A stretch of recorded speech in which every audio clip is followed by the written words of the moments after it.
Pemirsa yang dirahmati Allah, kembali lagi di Ramadan Karim. Kita akan lanjutkan pembahasan kita terkait pembagian sholat sunnah dari beberapa aspek. Sudah kita bahas dari sisi mutlak dan muqayyad, dan sudah kita bahas pula di segmen sebelumnya dari sisi bagaimana tata cara niatnya. Yang berikutnya adalah pembagian sholat sunnah dari apakah pelaksanaannya itu diperintahkan untuk jamaah ataukah tidak. Ada beberapa sholat sunnah yang disunnahkan untuk jamaah. Ada beberapa sholat sunnah yang diperintahkan justru untuk tidak berjamaah.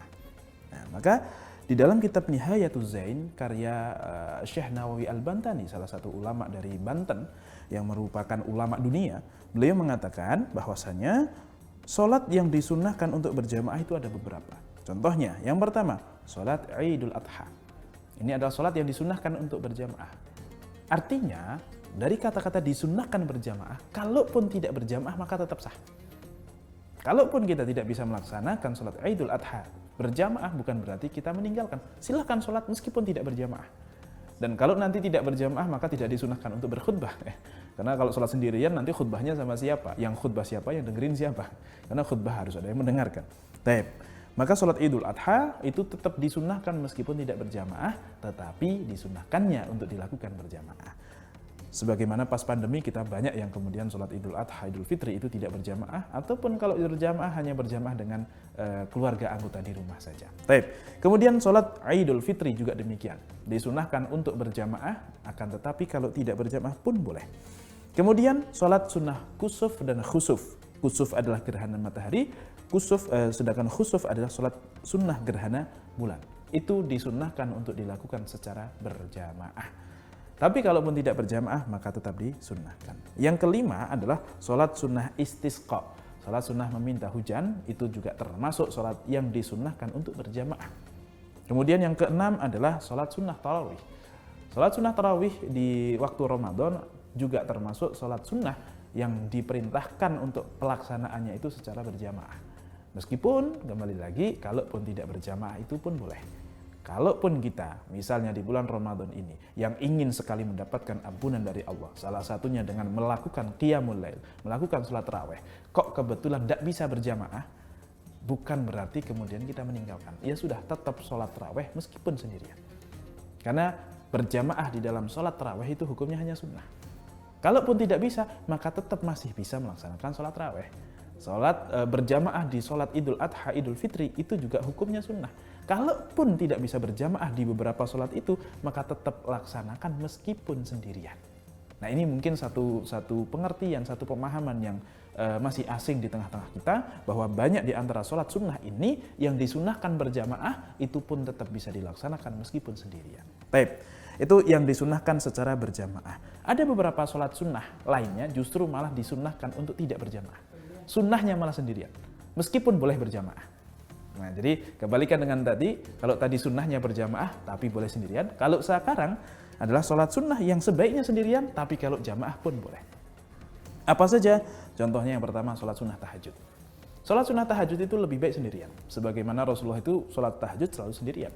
Tetapi pernah suatu ketika ada seorang sahabat yang kemudian pengen ikut tahajud bersama Rasulullah. Dan ternyata tahajud Rasulullah itu lama sekali, sampai dia itu kapok gitu ya, sampai dia itu kapok. Nah, ini menunjukkan bahwasanya Rasulullah tidak melarang sahabatnya untuk ikut jamaah dengan dia. Artinya boleh jamaah, tetapi sunnahnya tahajud tetap sendirian. Ya, meskipun banyak di tengah-tengah kita, banyak saudara kita yang kemudian kalau pas Ramadan begini tahajud berjamaah.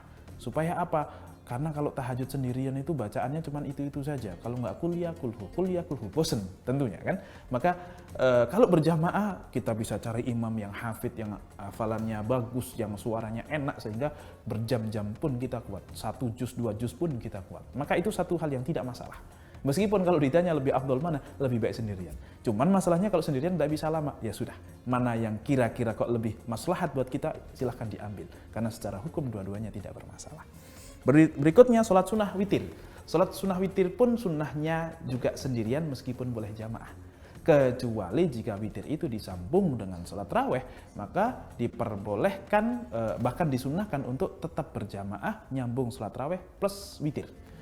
jika bersama dengan sholat raweh. Tapi kalau witir di luar sholat raweh, artinya di luar Ramadan, kita juga disunahkan untuk witir, maka sunnahnya sendirian. Sholat witir. Kemudian sholat sunnah rawatib, qobliyah, ba'diyah, sunnahnya sendiri. Duha dan sholat sunnah isyraq itu juga sunnahnya sendiri. Tahiyatul masjid, sholat sunnah tawaf, sholat sunnah ihram, sholat sunnah wudhu, sholat sunnah mutlak, itu semuanya disunnahkan untuk dikerjakan secara sendiri, meskipun boleh untuk dilakukan secara berjamaah. Itu dari sisi sholat-sholat yang disunahkan jamaah atau tidak. Yang berikutnya, pembagian yang berikutnya adalah sholat sunnah dibagi dari yang bisa diqodok dan tidak bisa diqodok. Tidak hanya sholat wajib yang bisa diqodok, tapi sholat sunnah pun bisa diqodok. Para ulama mengatakan, yaitu tepatnya di kitab Nihayatuz Zain karya Syekh Nawawi Al-Bantani, wa idza fatan naflu al-muaqqatu nudiba qada'uhu. Dia berkata, kalau sholat sunnah yang sudah terikat dengan waktu, sholat sunnah yang terikat dengan waktu, sebagaimana pembagian yang tadi, kok kemudian terlewatkan, maka disunnahkan untuk mengqadha sholat-sholat tersebut. Wa amma dzus sabab fala yuqda idza fata. Adapun sholat sunnah yang menjadi sunnah karena sebab, entah sebab yang mutaqaddim atau muqarin atau mutaakhir, itu tidak disunnahkan untuk mengqadhanya. Nah, contohnya, sholat sunnah yang bisa diqadha itu adalah sholat sunnah yang muqayyad bil waqti, yang menjadi sunnah karena waktunya sudah masuk, yaitu sholat sunnah Idul Adha, Idul Fitri. Sunnahnya tanggal 1 Syawal, waktunya tanggal 1 Syawal dan 10 Dzulhijjah.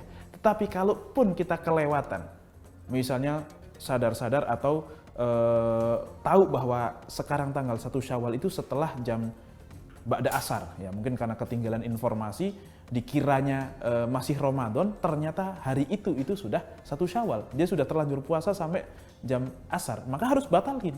Dan dia sudah terlanjur masuk waktu asar, sudah bukan waktu untuk sholat Idul Adha, Idul Fitri, maka boleh bagi dirinya untuk mengqadha di hari berikutnya. Nah, kemudian apalagi sholat sunnah rawatib, qobliyah subuh, itu boleh untuk diqadha. Misalnya biasanya qobliyah subuh aman, dia berangkat ke masjid masih bisa qobliyah, atau bangun qobliyah subuh berangkat ke masjid.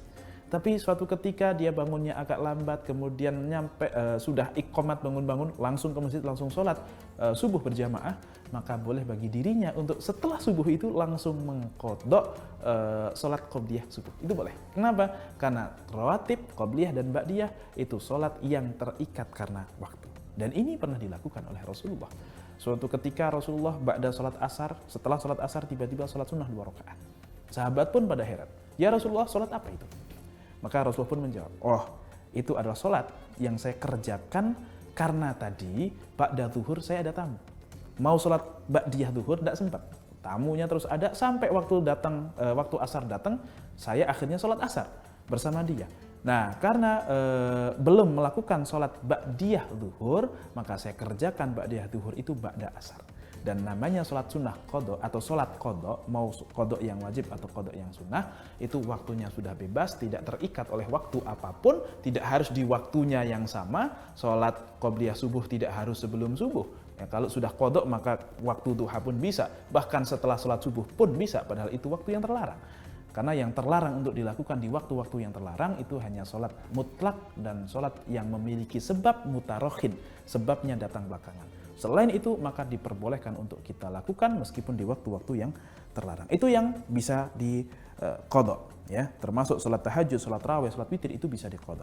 Sedangkan sholat yang di luar itu maka tidak bisa diqadha. Contohnya sholat sunnah wudhu, sholat yang disunahkan karena kita sudah wudhu.